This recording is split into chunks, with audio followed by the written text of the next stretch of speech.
Thomas is startled as he awakens abruptly.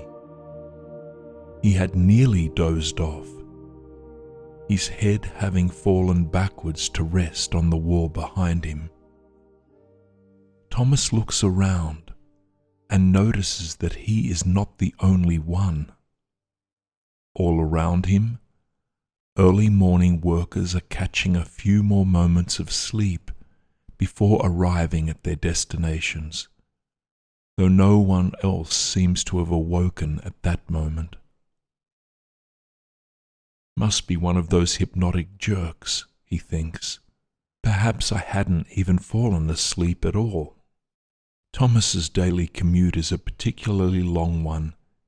He lives in his own flat at the southernmost end of the Northern Line in London. Despite the lengthy journey into work each morning, he never misses an opportunity to remind himself of how grateful he is to find an open seat.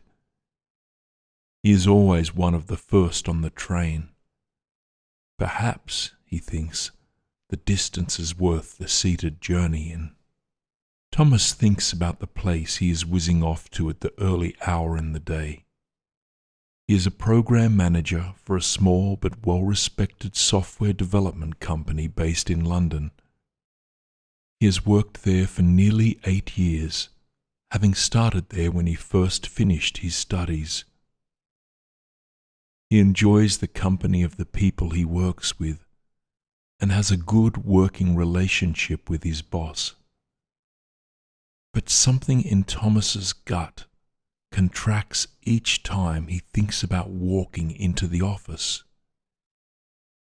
He watches this reaction come, and then watches it leave, though never forgetting that something is not sitting right. He arrives at work that morning and says hello to the others who have also arrived for 7 a.m. He prefers to get his day started as soon as possible so that he can finish up early and enjoy the late day sun as it falls upon the lush green parks of London. His fingers get to work, typing away to clients and working on projects.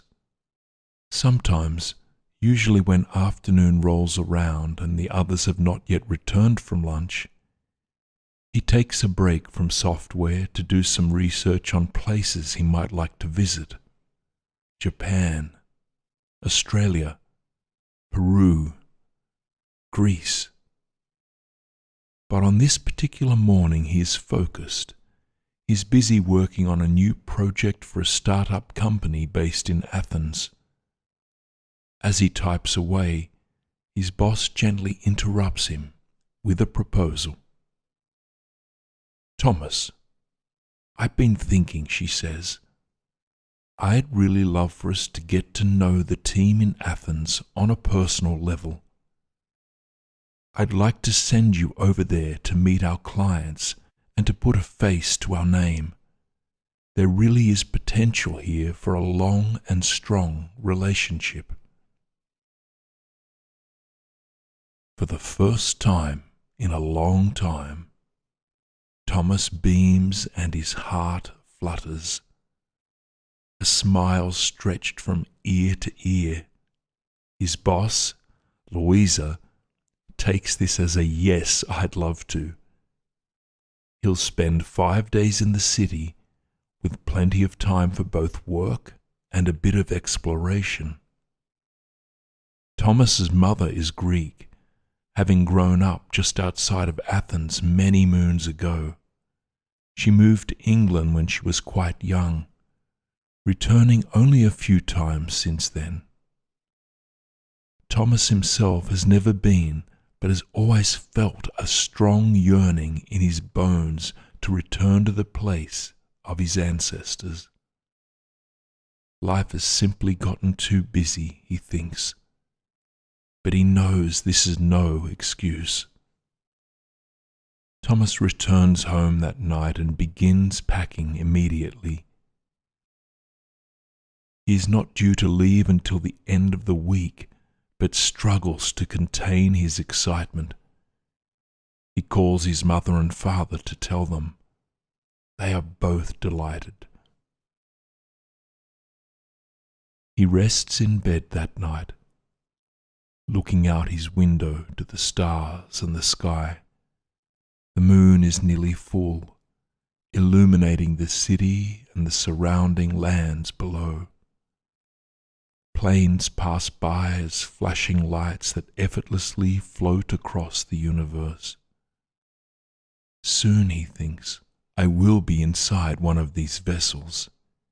He has not flown since he was a teenager, and he is now approaching 30. Memories begin creeping into his mind. He thinks about his childhood and the strong bond he had with his grandparents. His grandfather on his father's side was a farmer. Thomas remembers traipsing through the fields with him, and sometimes into the forest to collect wild berries and herbs. He always felt as if he were in a fairy tale when they wandered off into the woods. Something about it felt mystical. Perhaps it was the way the wind would rustle the leaves, or the sounds of the flittering birds. Perhaps it was the crunching of twigs underfoot. He loved the smell of evergreens and the way the light trickled in through the dense canopy overhead. Perhaps, he thinks, it was a blend of all these things. He remembers his mother's mother vividly, the way she cooked, the way she laughed. She was incredibly kind and loving and always requested Thomas and his sister Katrina help in the kitchen. The two of them would rinse and dry the leafy greens and herbs and then help their grandmother cook the pasta sauce. They'd stir and stir and stir as she added all sorts of aromatic herbs to the simmering tomatoes. It had been a long time since Thomas had cooked, a realization that stirred something in his belly. He missed it. He missed the slowness of time that enveloped him when he helped his grandmother prepare dinner. It's been too long, far too long, he thinks. In this moment, Thomas vows to get back into the kitchen after returning from his trip to Athens. The week passes slowly until finally Friday arrives. With his bags packed, Thomas takes one last look around his apartment. He knows he is only gone for an extra long weekend, but says so long anyways. On the train to the airport, Thomas admires the greenery of London's outskirts. The sun is shining and the May blossoms are a sure sign that spring has arrived. He feels a quiet anticipation whirling in his heart. Though the trip is primarily for business, he will have the entire weekend to explore the city of Athens before meeting his client on Monday. It has been a long time since he's taken a trip like this, and one to his mother's homeland is stirring his sense of adventure. His flight to Athens from London is only a few hours long. As the plane soars through the clouds, he looks down on the continent below, appearing and disappearing as the plane moves in and out of the sky's veil. How miraculous, Thomas thinks, that humans are able to fly. As a child, he often dreamt about being able to fly. In one particular reoccurring dream, he would watch himself sprout wings and soar across open fields and oceans. He'd then awake thinking that perhaps the dream was a prophecy for his future. Thomas laughs to himself at the recognition of this memory and thinks, perhaps this sort of flying is not quite the same, but it is certainly close enough. The plane lands by early afternoon and Thomas makes his way into the centre of town. He's staying at a small guest house within a short walking distance of the city's ancient ruins. He checks in and wanders up the spiral stone staircase to the 3rd floor. His room is immaculate, with a delicate blend of rustic and modern touches. It is simple, but it is all he could need. He takes a deep breath in and releases a sigh as he breathes out. A wave of peace and comfort overcomes him. The room boasts a small balcony with sheer curtains covering the glass door that opens to the outside world. Thomas makes his way to the balcony and steps out. His room looks out into the ancient Acropolis. Athens buzzes below, a city he is ready to explore.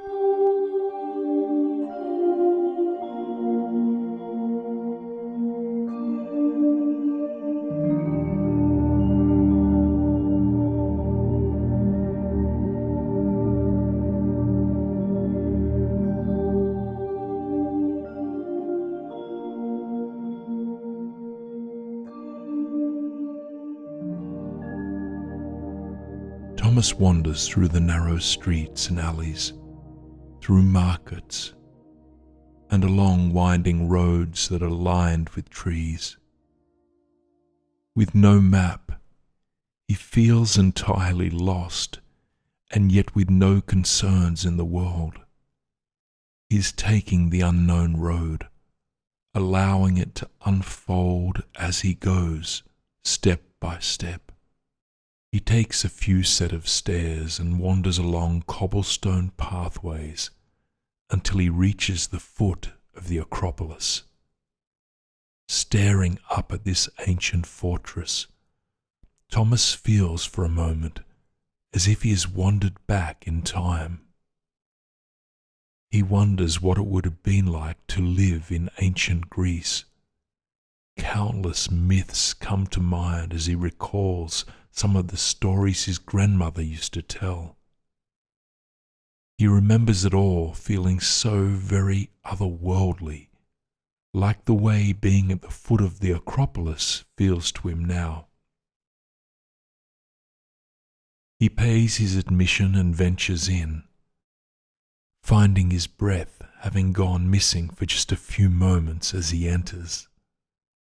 Something has taken him aback, nearly moving him to tears. As he surrenders to this space and to the emotion arising in him, he realizes how long it has been since he has allowed himself to be moved. The trip to Athens begins to unveil a new Thomas, a version of himself he can't quite describe, but one that brings about feelings of peace, confidence, and clarity. He breathes in and out effortlessly as he wanders the ancient Greek city. He dedicates the entire weekend to simply being, indulging in local cuisine, breathing in the history of ancient ruins, and sleeping soundly for as long as his body calls for. All worries melt away as he grants himself permission to be entirely present with the land whose history courses through his veins. It has been a long time since he has slept so well. He drifts off easily and awakes feeling inspired and energized. As he explores, he somehow forgets all about his meeting on Monday morning.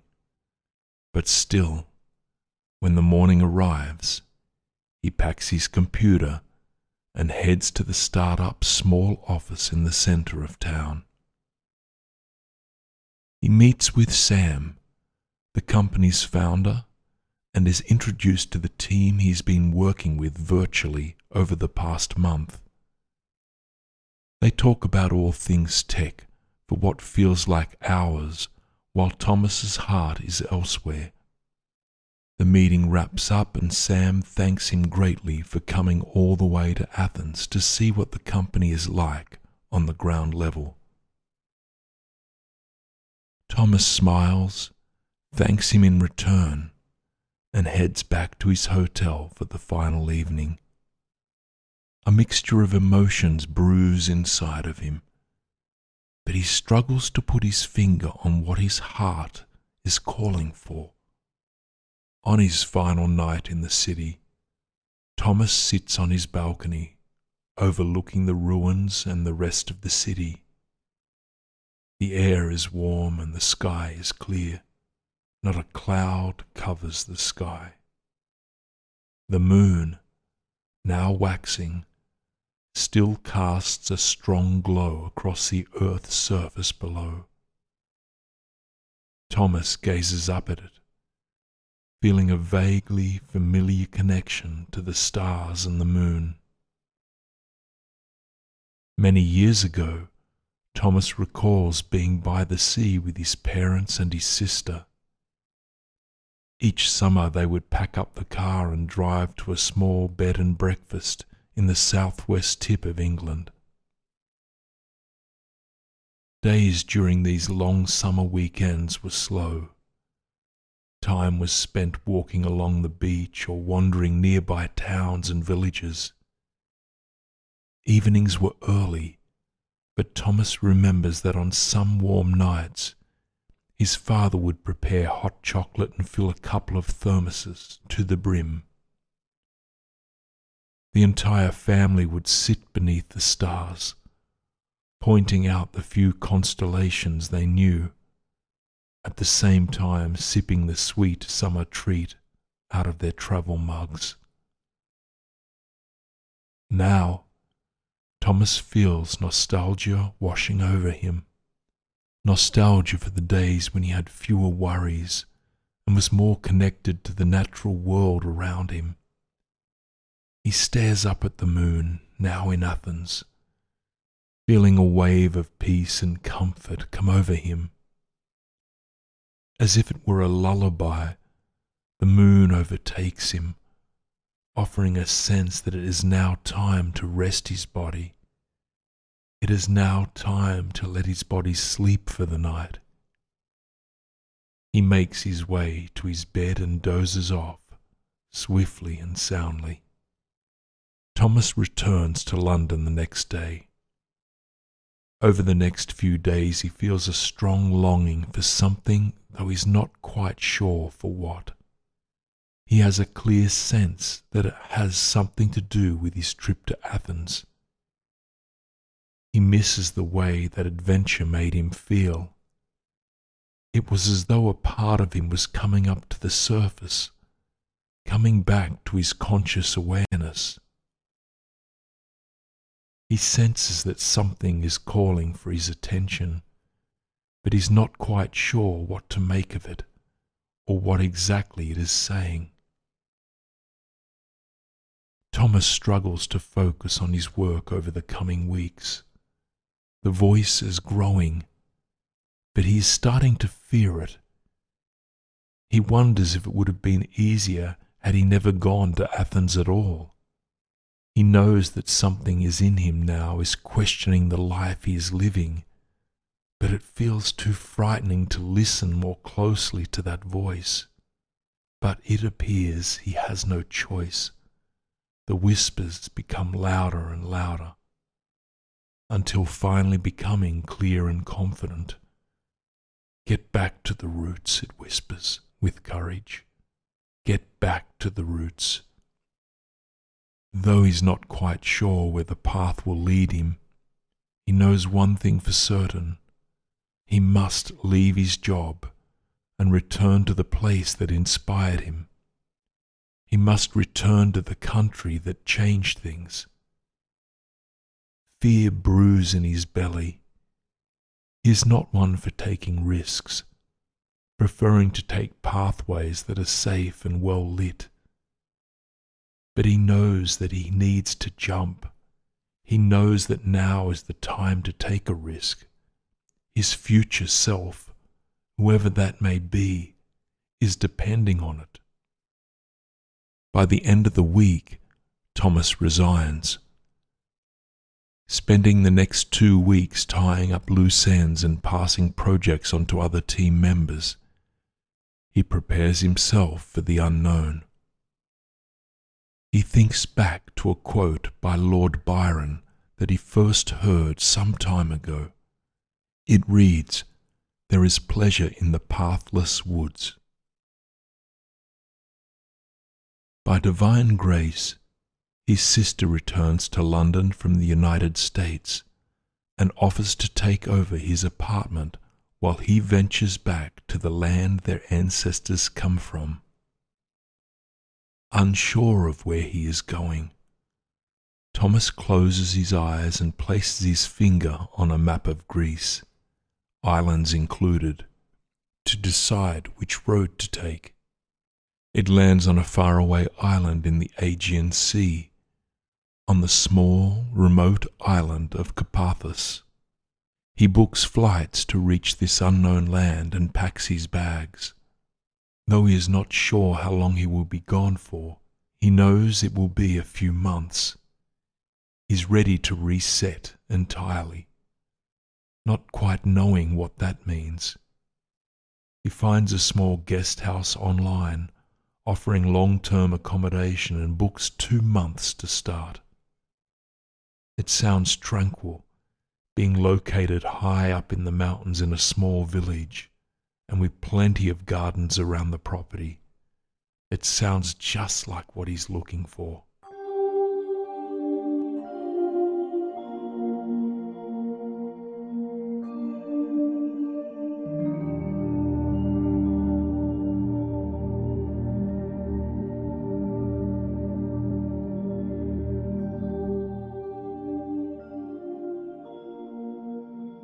The plane lands a few days later in the south end of the island. He calls a taxi that takes him to a small guest house in the tiny village of Menentis, a small town that overlooks the stretch of sea between Greece and Turkey. The owners of the small apartment he is renting live just next door and come out to greet him. They welcome him with open arms, showing him around the grounds that will be his home for the next few months. They extend an offer for him to join them at dinner. Thomas unpacks his belongings and stares out the window that overlooks the surrounding mountains and the port below. He breathes in the fresh mountain air as he cracks open the window. While he's not quite sure what he is doing here, he knows he is in the right place. Thomas heads for the hills, packing a small bag with water and fruit to sustain him for the afternoon's adventure. He walks through the mountains, admiring the vastness of this small island. Low-lying shrubs blanket the land as red, yellow and magenta blossoms brighten the primal landscape. The sun beams down from overhead as he walks, allowing his instinct to guide him. As he wanders the land with no plan and no goal to guide him, he realizes it's been years since he's walked this aimlessly, perhaps not since childhood. He feels free, completely untethered and prepared to begin again. He had expected to be overcome with jitters during these first few days, but he feels quite at peace instead. Occasionally, worried thoughts overcome his mind, hounding him with questions about what his plan is and what his intentions are. However, he knows that he does not hold the answers to these questions just yet. but he reminds himself that that is okay. Upon his return to the apartment, he witnesses how tired his body feels.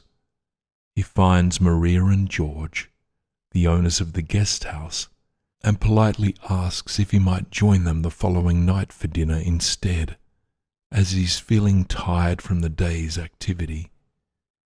They tell him to rest well and let him know that he is welcome to join them any time.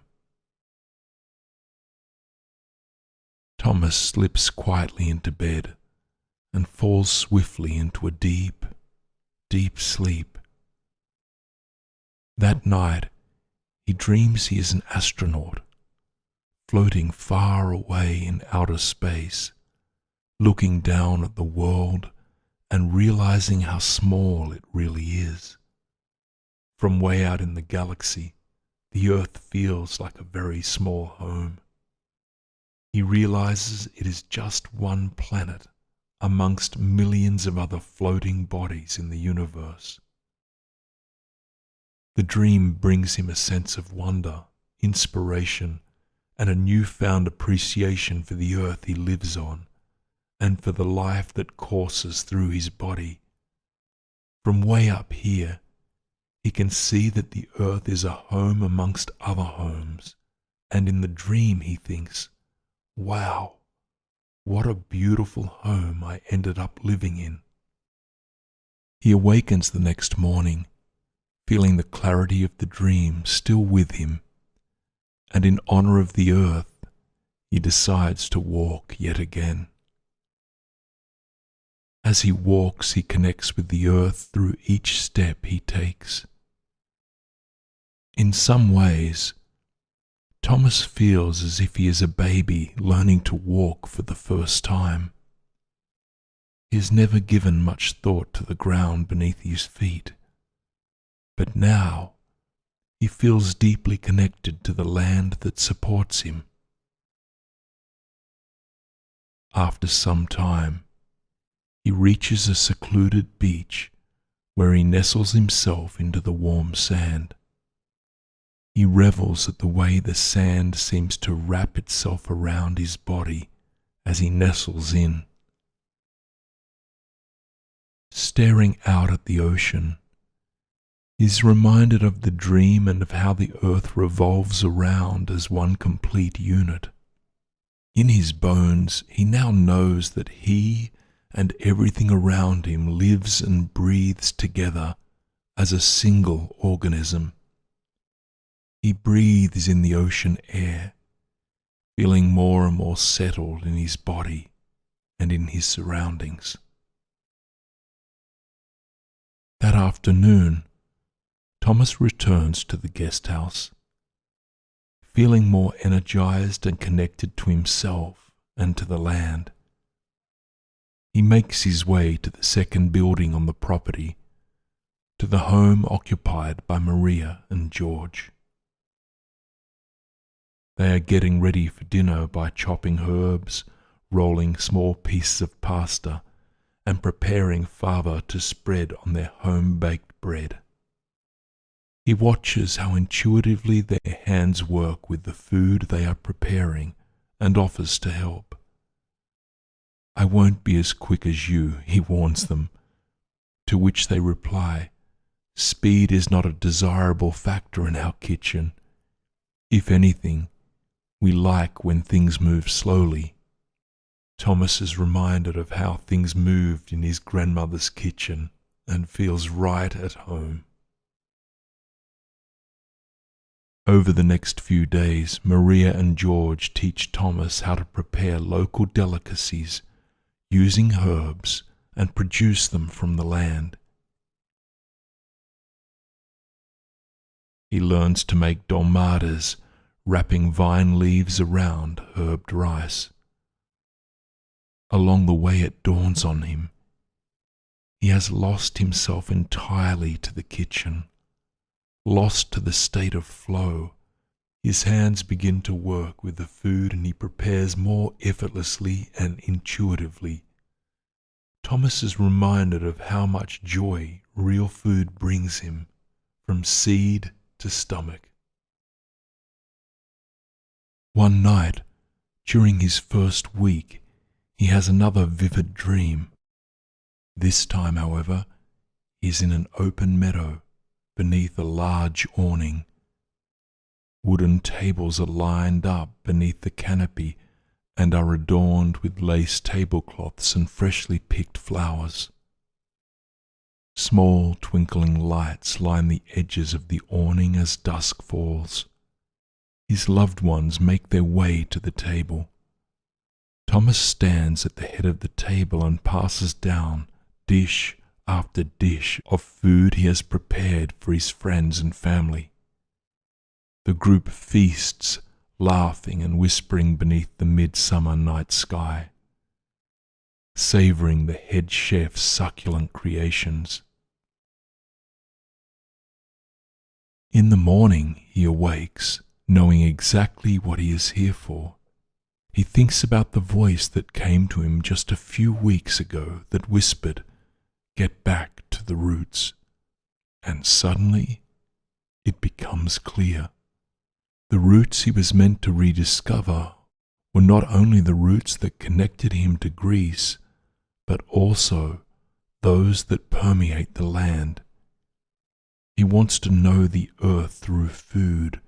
He wants to nourish the earth and the people on it through preparing wholesome plant foods and living in connection to the land. He finds Maria that morning and joins her in the garden. As he roams the rows of plants, he feels inspired to learn about each one, to get to know the way they grow. He asks Maria if she might teach her everything she knows, and she beams. She would be honoured to pass on her knowledge of the land. Thomas remains in Carpathus for 6 more months, soaking up every bit of wisdom he can get his heart and soul on. He learns to take care of the soil, to harvest, to forage, to cook. When his final month in Greece comes around, he feels prepared to bring his knowledge back to his more permanent home of London and to begin his life again. On Thomas's last morning in Greece, he wakes early and heads for his favourite trail through the mountains. The sun has not yet risen, and there are no signs of the world being awake just yet.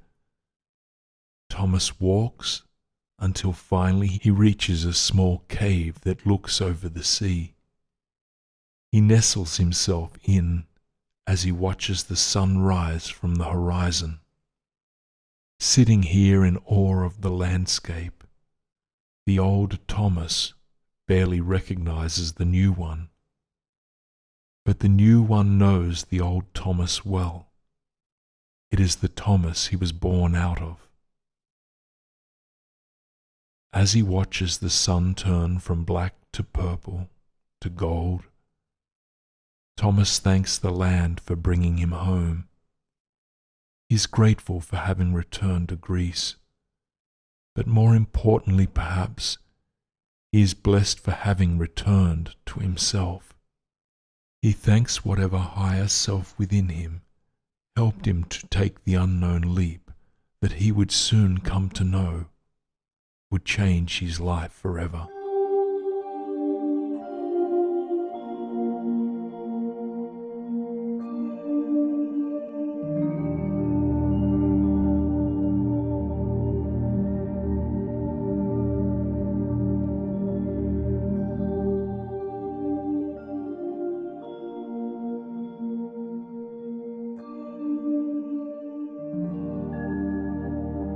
His flight takes off late that afternoon, and he knows that he will one day return to this magical land. For now, he looks into the future, feeling ready to follow wherever it leads. Upon his return, Thomas spends a few months living with his parents in their country home. Luckily, his sister is happy to continue living in his apartment, offering him the time he needs to figure out what step to take next. In the meantime, he cooks and cooks and cooks until the refrigerator is empty of produce and stocked with savoury plant-based meals. He offers his mother two of her favourite traditional Greek foods, the dolmades he perfected while in Carpathos, and a smooth, lightly salted fava dip with caramelized onions to go alongside fresh baked bread. She is overjoyed by the delicious food he has prepared and by his rediscovered sense of purpose and inspiration. Thomas enrolls in a culinary program upon returning home soon after, launches his own catering company. He focuses on bringing plants to plates in a way that feeds the souls of all, nourishing both humans and the earth as one deeply integrated organism. He starts off modestly, catering small events for his friends, family, and their friends and family. Soon, however, his catering company blooms, touching the plates and palates of countless people across his country. On the night after his first successful event, an event that brought city dwellers to the countryside for a feast beneath the stars, he dreams. In his dream, he rests on a beach on a faraway Greek island, looking out over the sea and thinking about how vast the ocean is. He feels inspired and connected to both himself and to the world around him, sinking into the sand and listening to the waves roll gently into and away from the shore. It appears that nothing and everything happens in this dream, a feeling that has been with him since he first embarked on his Greek adventure many months ago. For the rest of his life, Thomas looks back on his early days, thanking the unknown road for carrying him back to the roots. Each day he feels grateful for that first trip to Athens, for that detour that changed everything.